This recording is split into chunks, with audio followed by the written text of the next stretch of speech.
nul·la, res, nada. Per què la paraula res no li sembla al castellà nada i en canvi al francès rien o a l'occità res sí li sembla? Resulta que en llatí teníem tres paraules.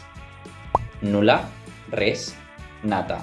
Cap cosa nascuda. I a partir d'aquestes tres paraules ha donat els derivats en les diferents llengües que procedeixen del llatí.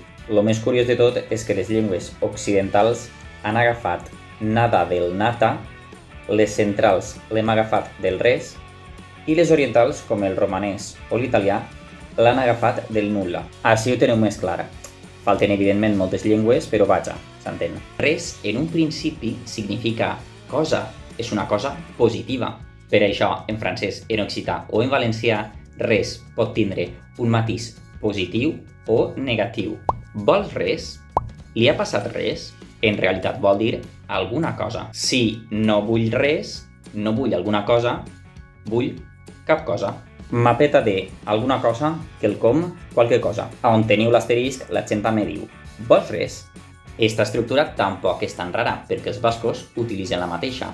Ésser és, alguna cosa no, res. Inyor és, algú no, ningú.